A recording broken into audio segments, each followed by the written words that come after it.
오늘은 예수님께서 생애 마지막 한 주간을 보내시기 위해서 그 유명한 하나님의 도성 예루살렘에 입성한 날입니다.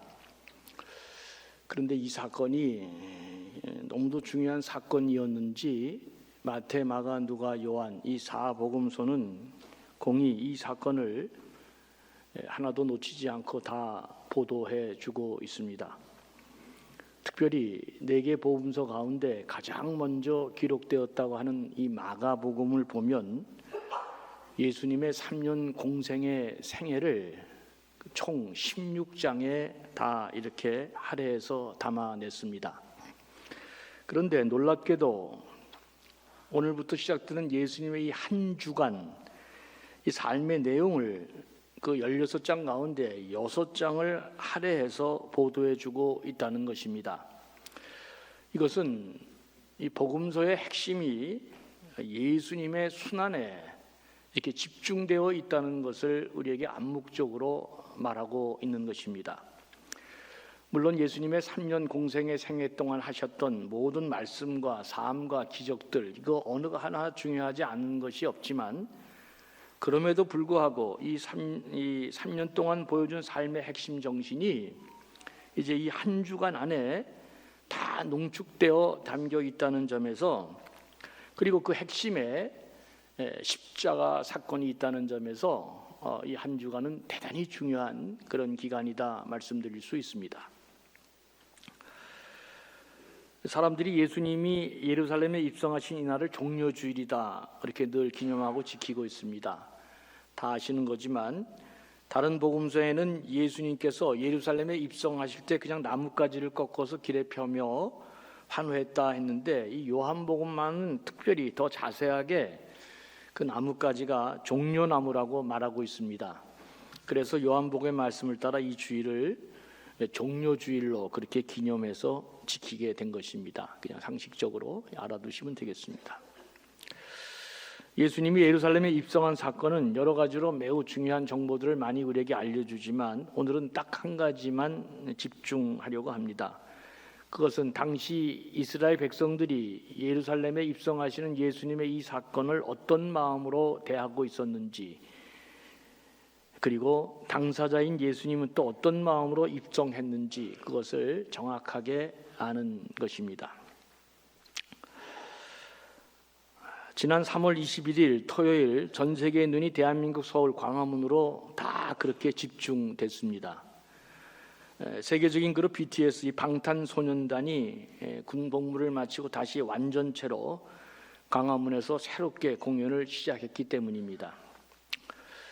이 BTS 공연하는데 그 제목이 뭐냐 그러면 왕의 귀환이라고 이렇게 써 있더라고요. 왕의 귀환. 와 진짜 굉장하더라고요. 왕의 귀환. 정말 굉장하죠? 그래서 이 방탄소년단 이 팬들이 이름이 아미잖아요. 군대.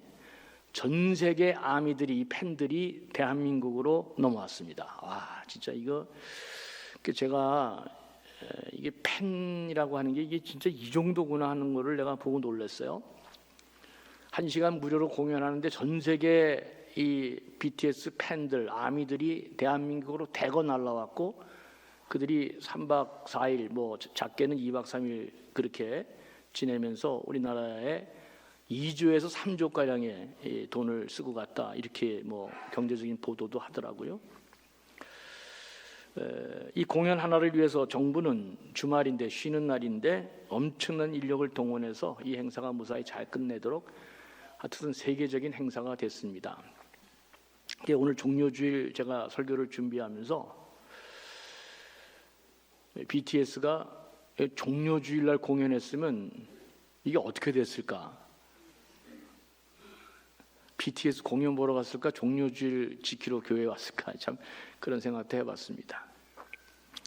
왜 이 얘기를 했냐? 마찬가지로 당시 이스라엘 백성들도 예루살렘에 입성하시는 예수님을 그 정도로 열렬히 환영한 아주 위대한 사건이 종려주일입니다.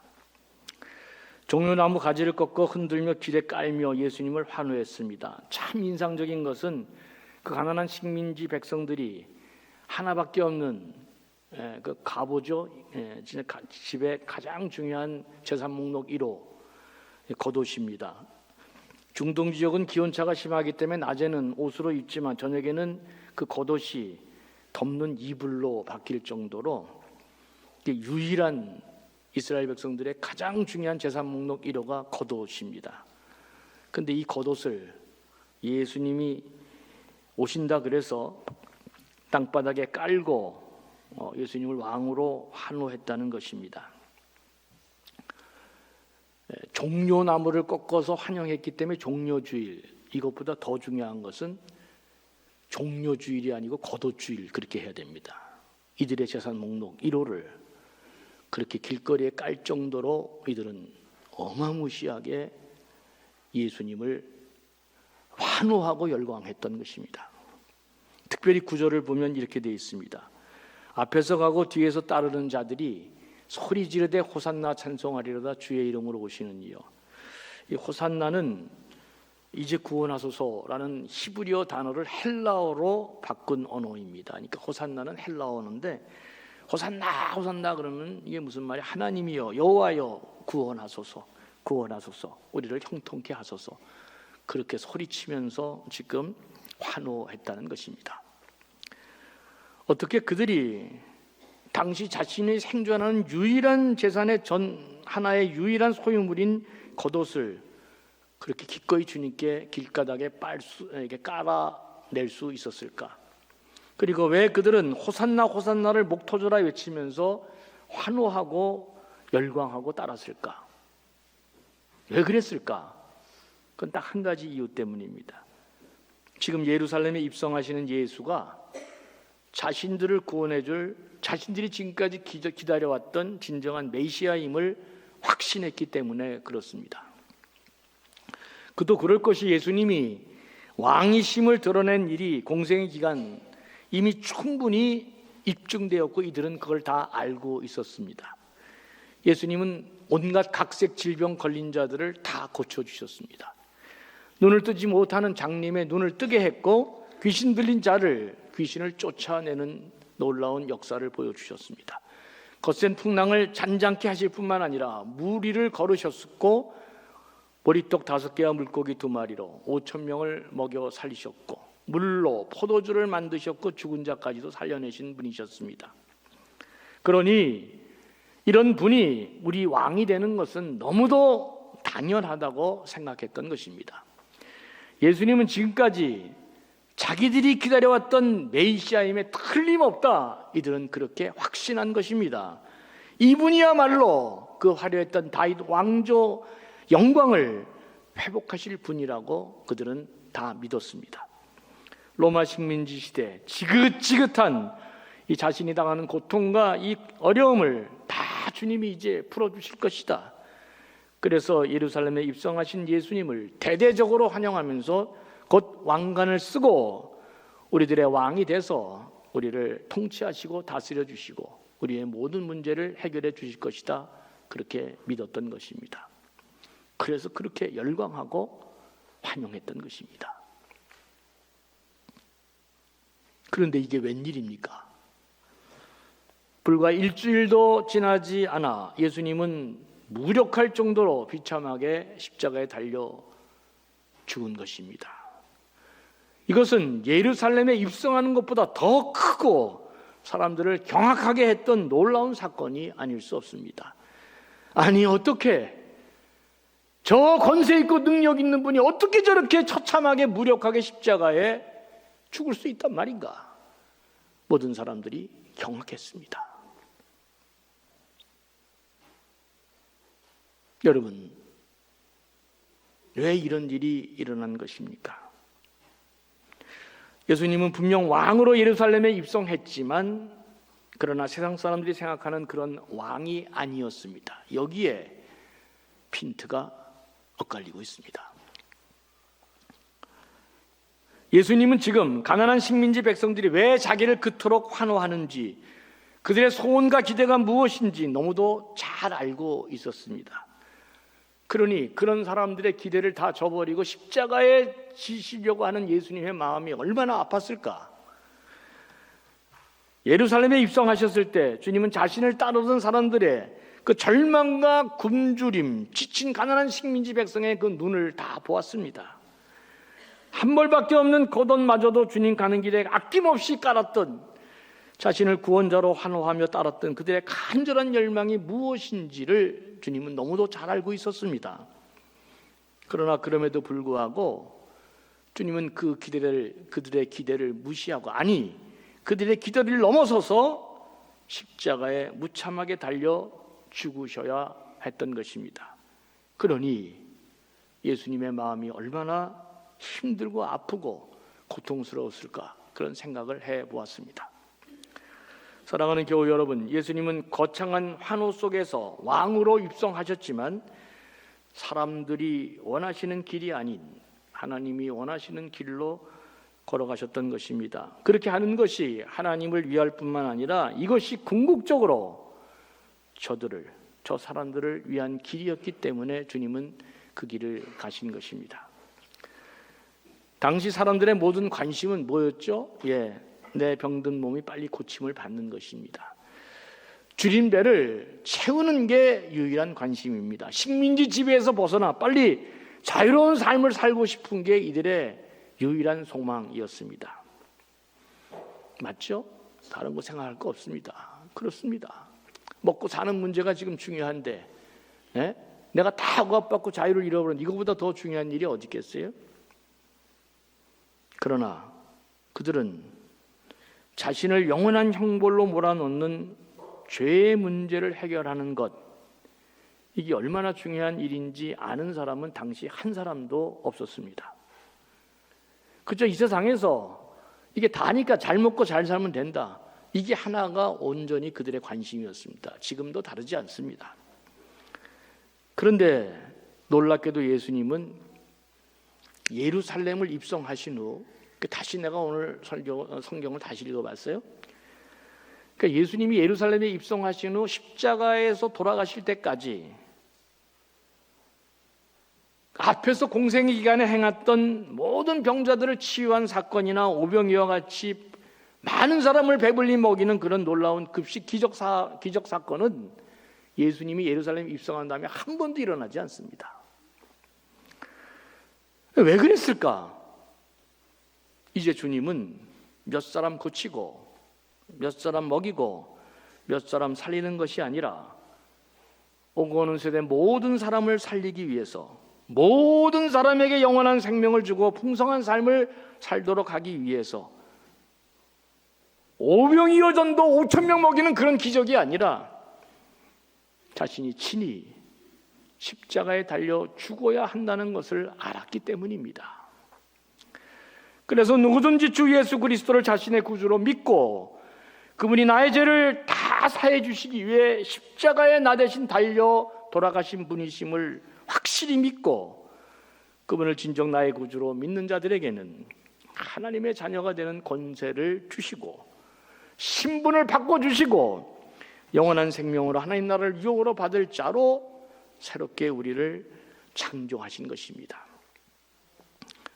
십자가를 지심으로 그 놀라운 복음의 완성을 이루시기 위해 왕으로 예루살렘에 입성했지만 십자가에 죽는 사건으로 그 생애를 마감한 것입니다. 이처럼 종료주일은 사람들이 이해하지 못하는 방식으로, 사람들이 기대하지 않는 방식으로, 그러나 진정 그들을 위해 십자가를 지기 위해 예수님이 예루살렘에 입성하신 날이다, 이걸 기억하는 게 대단히 중요합니다. 예수님은 자신의 왕되심을 그들이 이해하지 못하는 방식으로, 그들을 위해서 죽으심으로 드러내신 것입니다. 환호하는 사람들이 결코 상상하지 못하고 그들이 바라지 않았던 방식으로, 그러나 하나님이 기대하셨고 원하셨던 그 길, 자기를 죽음으로 십자가에 달리심으로 자신의 왕을 드러내 주신 것입니다. 이걸 아는 사람은 당시 예수님 한 분밖에 없었습니다. 그러니 얼마나 그 길이 힘들고 외롭고 고독했을까 이해가 됩니다. 일전에 일본 소니 회사 회장님의 글을 읽은 적이 있습니다. 이분이 그럴듯한 생각을 했어요. 그때만 해도 라디오는 엄청나게 큰 것이기 때문에 집에다가 이게 테이블에 딱 놓고 듣는 것이지 이걸 뭘 길에 들고 다니면서 듣고 이용하고 그런 시대가 상상도 못, 그런 건 전혀 생각도 못한 그런 시대였잖아요. 근데 이 소니 회장이 놀라운 생각을 했던 것입니다. 그리고 직원들에게 물었어요. 여러분들, 주머니에 쏙 들어갈 수 있는 라디오를 개발할 수 있습니까? 이런 걸 만들면 사람들이 얼마나 좋아하겠습니까? 이렇게 물어봤더니 모든 직원들이 이구동성으로 그 대도 않는 말 하지 말라는 식으로 다 반대했습니다.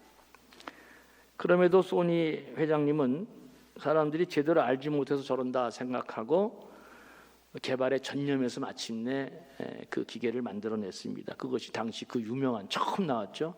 그 워커맨이라고 하는 거, 그 처음 나왔습니다. 어떻게 됐어요? 폭발적인 인기를 끌고 전 세계 시장을 석권했습니다. 당시 이스라엘 백성들도 자신들에게 가장 심각하고 중요한 문제가 무엇인지 알지 못했습니다. 자신들에게 가장 필요한 것이 무엇인지 그들은 전혀 보지 못했습니다. 그런데 그걸 딱 알고 있는 한 분이 계셨습니다.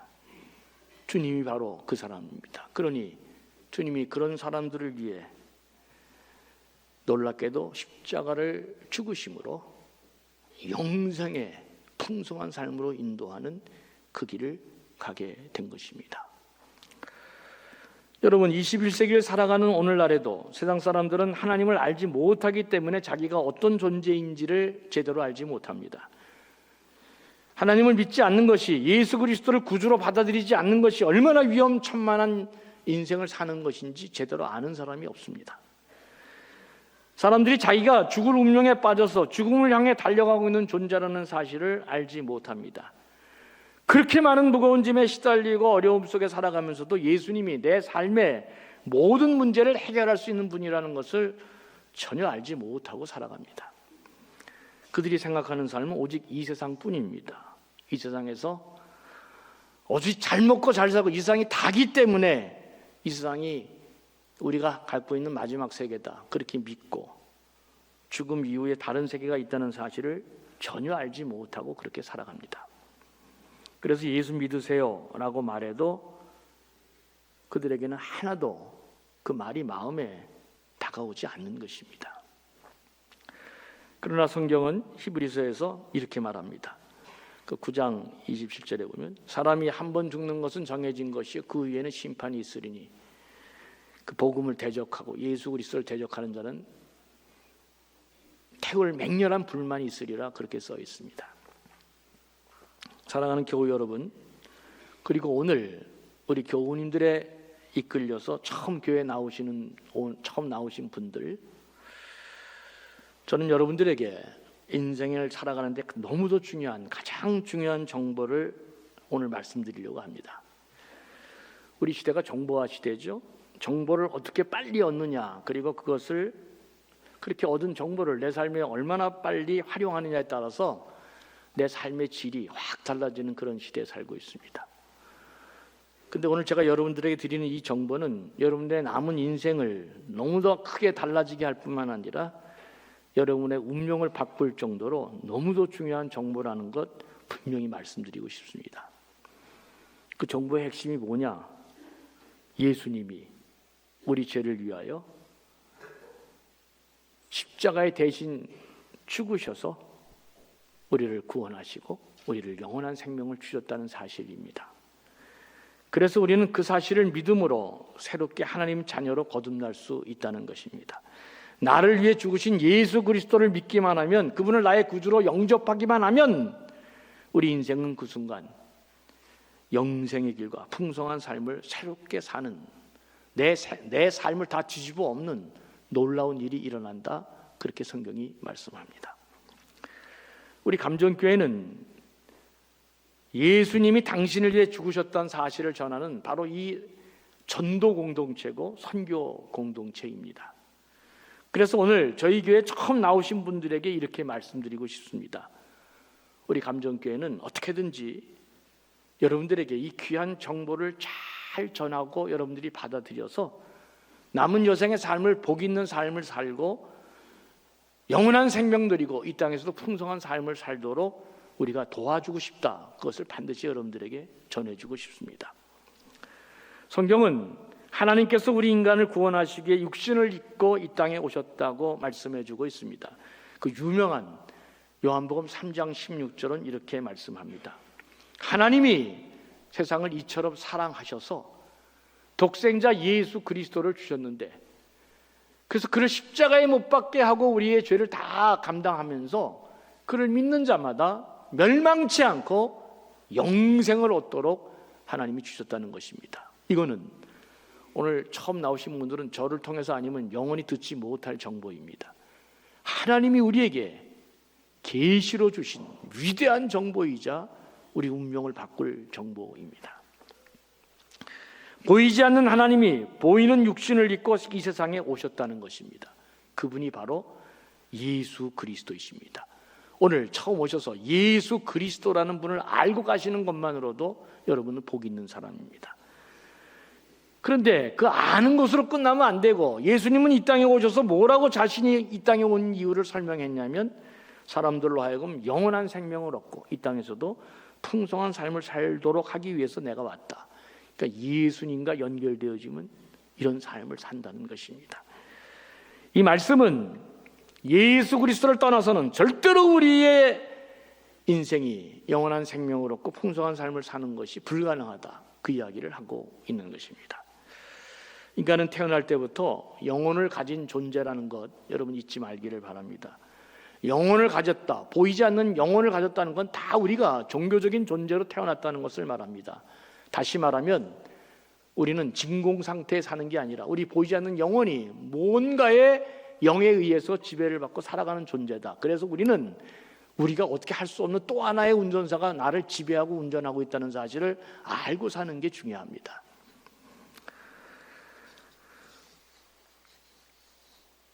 어떤 분은 이 어두운 영에 사로잡혀서 오늘도 사주팔자 운명을 알지 못하면 살지 못한다, 그렇게 생각하고 온갖 점과 무당과 부적과 미신에 사로잡혀서 오늘도 살아가는 사람이 있습니다. 그분은 그의 영혼이 거기에 빠져 있기 때문에 그렇습니다. 또 어떤 분은 자신의 지식과 경험에 매여서 살아가는 사람도 있습니다. 내가 아는 지식, 경험이 최고다. 또 어떤 분들은 과학에 맹정하고 살아가는 분들입니다. 여러분, 과학은 형이하학, 이 물질 세계를 다루는 하나의 방법론입니다. 많은 실험과 검증을 통해서 놀라운 진리를 깨달아내고, 그래서 그것을 법칙으로 만들어서 우리가 살아가는, 그래서 우리가 지금 뭐 어마무시한 이런 세계가 됐습니다. 그런데 그 과학이 쓰는 방법론은 사랑을 찾아낼 수가 없습니다. 그 과학이 쓰는 방법론으로는 하나님을 도저히 만날 수 없습니다. 그 과학이 쓰는 방법론은 물이 수소 2개와 산소 하나로 연결되어 있는 것뿐이지 엄마의 눈물에 담겨있는 그 깊은 의미를 과학적인 방법으로는 도저히 발견해낼 수 없는 것입니다. 과학은 이 땅에 살아가는 물질 세계에 대한 방법론이지 정신과 영혼을 밝혀내는 그런 방법이 아닙니다. 오늘도 과학주의에 맹신하면 반쪽 세계를 잃어버리고 살아가는 사람이 되는 것입니다.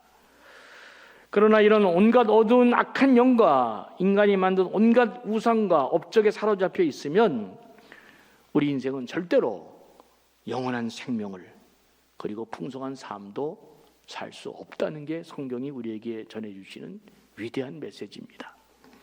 왜냐하면 이 세상 어떤 인간도 자신의 노력으로 자신이 지금 지은 죄와 이로 인해 나타나는 사망의 죽음의 문제를 해결할 수 없기 때문에 그렇습니다.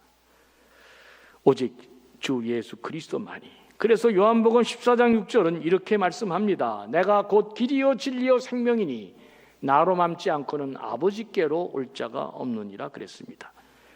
예수님을 나의 구주로 믿을 때 영원한 생명을 소유하고 이 땅에서도 풍성한 삶을 살 수 있는 사람이 된다. 이게 성경이 가르쳐주는 행복한 인생이 되는 비결입니다.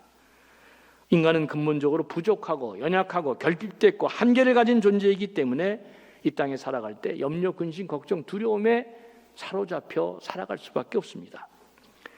그러기에 이 세상은 결코 우리의 힘만으로는 살아갈 수 없습니다. 내 힘으로 가능하지 못한 일이 너무나 많이 있기 때문에 우리는 좌절하고 절망하고 두려워하는 것입니다. 그래서 우리는 언제나 도움이 필요한 거. 그래, 예수 그리스도의 도움이 우리에게 너무도 필요하다고 성경이 말하는 것입니다. 오늘 새로 오신 분들을 위해서 동영상 하나를 제가 보여드리겠습니다. 한번 보시기 바랍니다.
우리는 오늘도 수없이 무너지고 절망합니다. 무엇이 우리를 일으킬 것입니까? 수없이 자존심 상하고 무너져버려서 일어날 힘도 없는 우리, 무엇으로 우리가 힘을 얻고 다시 일어날 수 있겠습니까? 무엇이 우리로 다시금 미래로 걸어갈 수 있도록 도와주고 힘을 주시는 것입니까? 성경은 이게 주 예수 그리스도가 그분을 영접하면 성령의 역사 가운데 무너진 너에게 다시 힘을 주고 일으킬 수 있는 놀라운 능력을 부여한다고 말씀하고 있습니다. 사람이 무엇으로 사는 것입니까? 우리를 창조한 하나님의 돌보심으로 사는 것입니다. 하나님의 사랑으로 사는 것입니다.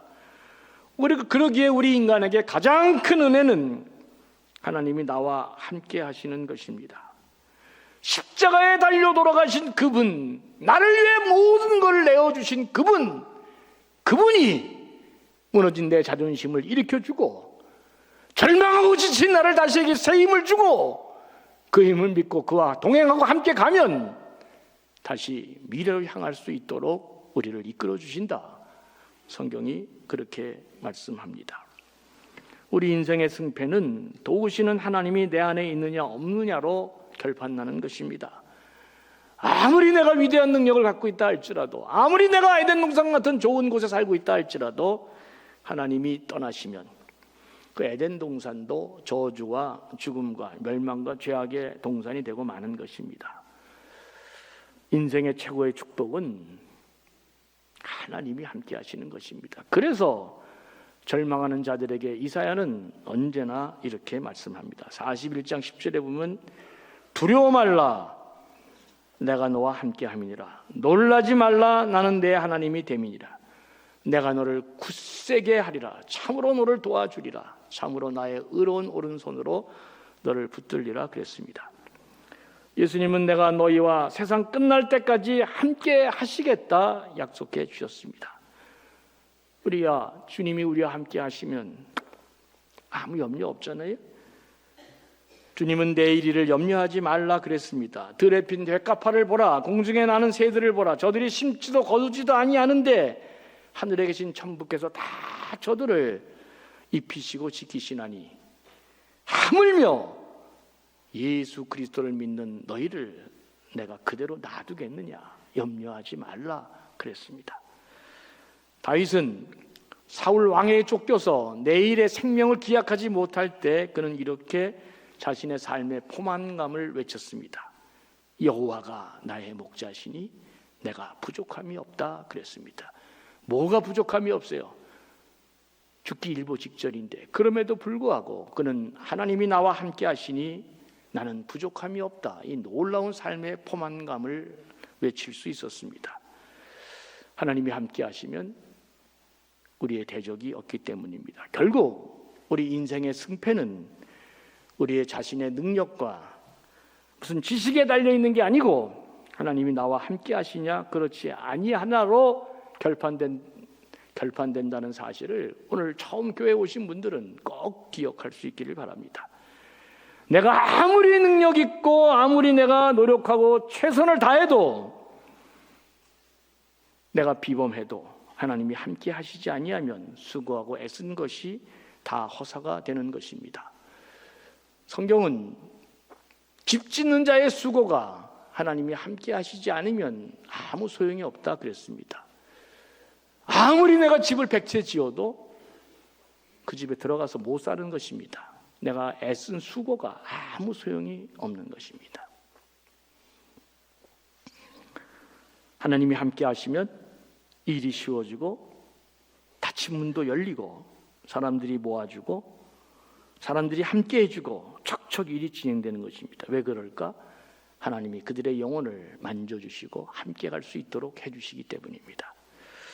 사랑하는 우리 감정교회 교회 여러분, 예수 그리스도로 더욱 잘 믿고 신뢰하면서 그분과 함께 동행하는 복된 삶 되시기를 축원합니다. 오늘 저희 교회 처음 오신 분들에게도 제가 말씀드립니다. 예수 그리스도를 믿고 여러분의 인생을 뒤집고 축복된 새로운 시작을 걸어갈 수 있기를 바랍니다. 우리 감정교회는 여러분들이 행복한 길을 갈 수 있도록 인도해 드릴 수 있고 여러분들을 생명의 길로 인도할 수 있는 아주 좋은 교회, 능력 있는 교회임을 확신합니다.